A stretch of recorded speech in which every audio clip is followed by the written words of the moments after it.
अर्जुन व्हीलचेअरमध्ये बसला होता. त्याचे नाजूक बोट अर्धवट कोरलेलं लॉकेटवरून फिरत होते. तो लॉकेट त्याने त्या मुलीकडून हरवण्याआधी खेचून घेतलं होतं. तिला शोधा. त्याने डोळे बारीक करत फरमावलं. त्या मुलीबद्दल त्याला कुतूहल वाटत होतं. त्या अंधारातही ती शांत होती. उलट त्याचे प्राण वाचवले होते. तिचा चेहरा त्याला दिसलाच नव्हता, पण तिची सावली, तिचं धैर्य आठवत होतं. अगदी नकळत त्याच्या ओठावर एक हलकीशी स्मितरेषा उमटली. शेजारी उभा असलेला बॉडीगार्ड चकित झाला. तरुण श्रीमंत मालकाच्या चेहऱ्यावर हसू. आम्ही चौकशी सुरू केली आहे सर. तुमच्यावर हल्ला करणाऱ्यांना आम्ही शिक्षा दिल्याशिवाय राहणार नाही. बॉडीगार्डने संतापून उत्तर दिलं. अर्जुनच्या नजरेत पुन्हा थंडी उतरली. त्यांच्या मुठीत पुन्हा तो लॉकेट दाबला गेला. मी म्हणालो, त्या रात्री ट्रेनच्या कंपार्टमेंटमध्ये जी मुलगी होती तिची चौकशी करा. आणि त्याचबरोबर कुलकर्णी कुटुंबाने त्यांच्यासाठी ठरवलेलं लग्नही आठवलं.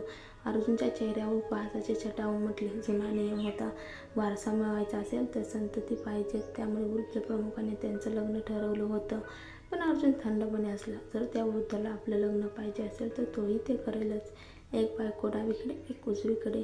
लग्नाच्या दिवशी कुलकर्णी नमस्कार कुटुंबाने जाहीर केलं की तरुण मालक आजारी आहे, त्यामुळे लग्न थोडक्यात होईल. देशमुख कुटुंबाला कळून चुकलं. अपंग व्यक्ती विवाह समारंभाला हजर राहत नाही. सौम्या ड्रेसिंग टेबलसमोर बसली होती. तिच्या चेहऱ्यावर कसलीही रंगरंगोटी नव्हती, तरी तिचा गौरववर्ण तेजस्वी होता.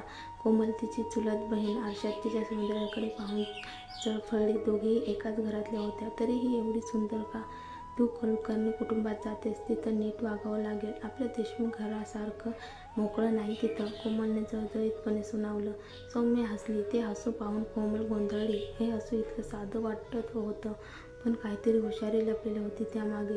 तयार हो, वेळ झाली. कोमलने नाक चढवत बाहेर पाय ठेवला. दाराबाहेर कुलकर्णी कुटुंबाचा म्हातारा उभा होता. देशमुख कुटुंबाने फारसा प्रेमभाव न दाखवता सौम्याला हात धरून गाडीत बसवलं. थँक्यू देशमुख साहेब, सौम्या शांतपणे म्हणाली. आजोबाने एका नोकराकडे इशारा केला. हिला आत घेऊन जा. गाडी निघून गेली. दुसरीकडे कोमलने लपून विक्रमला फोन केला.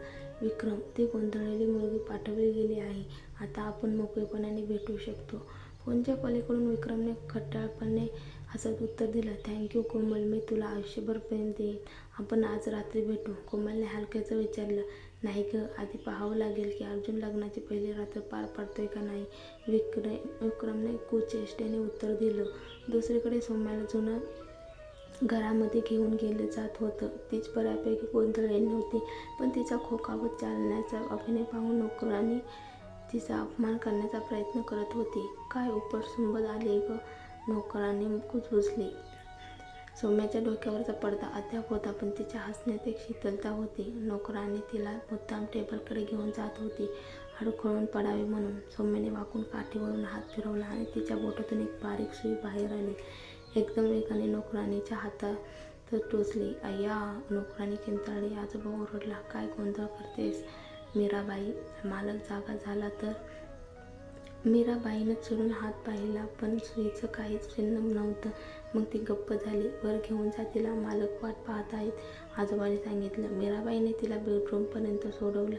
आत मात्र ती जायला तयार नव्हती. सौम्याने पडदा बाजूला केला आणि त्या अंधारातल्या प्रकाशाच्या आड बसलेल्या व्यक्तीकडे पाहिलं. अर्जुन, इथेच भेटलो होतो आपण, पण अंधारात? सौम्याने मनात विचार केला. इथे ये. त्याच्या आवाजात एक गोड आदेश होता. सौम्या हलक्या पावलांनी पुढे गेली. तू कोमल नाहीस, अर्जुन थेट म्हणाला. माझं नाव सौम्या आहे, देशमुख कुटुंबातील थोरली कन्या. अर्जुनच्या डोळ्यात तीव्र क्रोध चमकला. त्याने तिचं मनगट पकडून जोरात दाबलं. माझी थट्टा करतोयस का? सौम्याने वेदना सहन करत उत्तर दिलं. मी आता तुमची पत्नी आहे. तो पुढे झुकला. तुझं अंग अगदी काटेकोर आहे. सौम्या हलकीशी थरथरली, पण चेहरा शांत ठेवला. तुला काय पाहिजे म्हणून आलीस? तो थेट विचारत म्हणाला.